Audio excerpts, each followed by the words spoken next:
This week's quick reminder comes from James chapter 4, verses 13 to 17.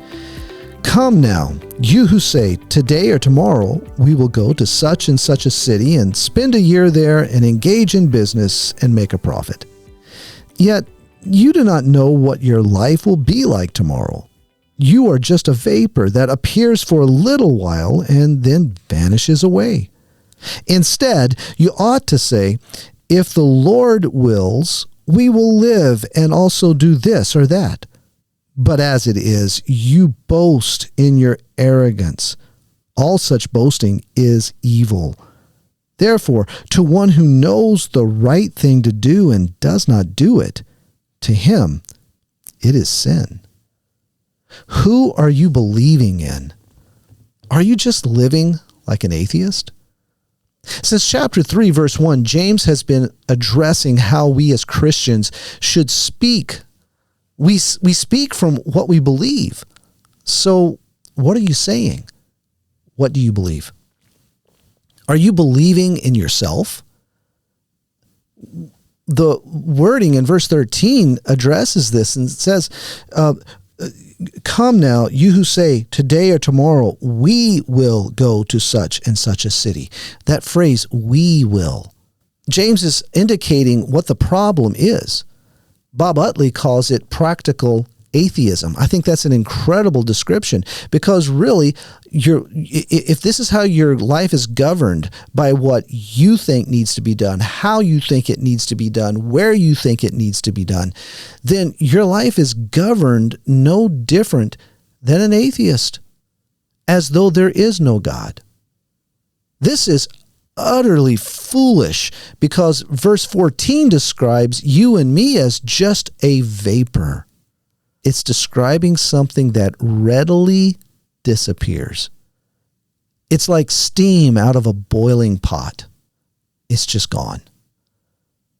Verse 16 says to live our life believing in ourselves is arrogance. My marginal notes in my Bible points out that this could also be translated as pretentious, which brings with it the idea of claiming or having a right to attention or honor because of my merit. Because of what I can do. One of my word studies also goes on to explain it as being a complete lack of basis for such an attitude. We make this claim with absolutely no basis. To live believing in yourself, according to verse 16, is evil. Verse 17 is simply called sin. So we find that if we are living believing in ourselves to be pleasing to God, to be a success, well, the source of our misplaced confidence is hell itself, according to chapter 3, verse 6. So, are you believing in yourself? Or are you believing in Jesus? Instead, you ought to say, is how James says it in verse 15. This should be the believer's words. What words? Verse 15, if the Lord wills. This shows a complete dependence on Jesus in our activity. The life of Christ in you is not an inactive life. It is the activity of God in you. You cannot be more active. This is activity, not inactivity. We are to be doing, according to chapter 2. And there we saw it to be by faith in Jesus. This is faithful activity of the believer in Jesus. Proverbs 3, verses 5 to 6, familiar words, trust in the Lord with all your heart, and do not lean on your own understanding. In all your ways, acknowledge him, and he will make your paths straight. For so many years, as a Christian, I believed in myself. I didn't know that's what I was doing, but it's what I was doing. I entrusted myself to live a life pleasing to the Lord. So in reality, I was living a life governed no different than that of an atheist, only to find myself completely used up and worn out. And it was there in that state of hopelessness. By the way, that's all there is if you're trusting in yourself, hopelessness. It was there in that state that the Lord showed me that I had absolutely no control over my life. It didn't matter that I had lived a good life.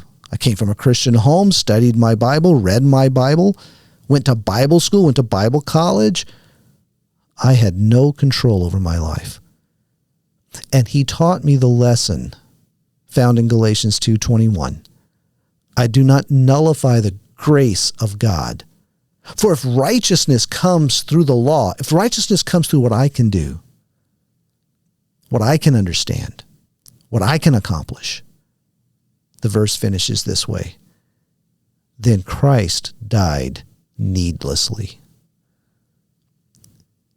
If I can find success living like an atheist as a Christian, then I don't need Jesus.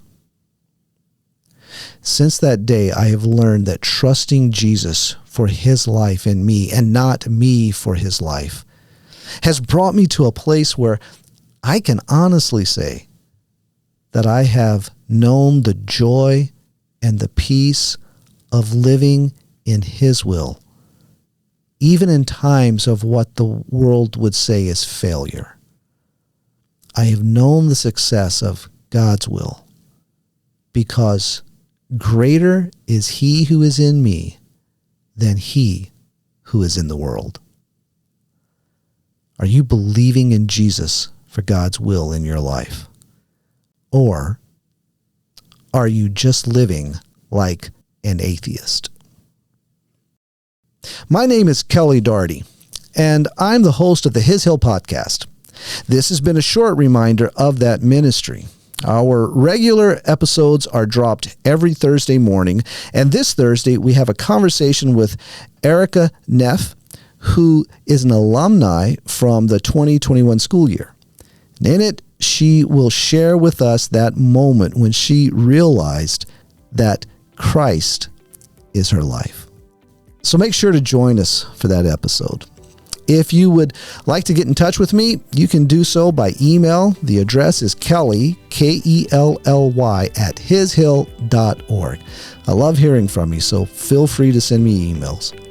Thanks for listening, and remember, keep your eyes fixed on Jesus.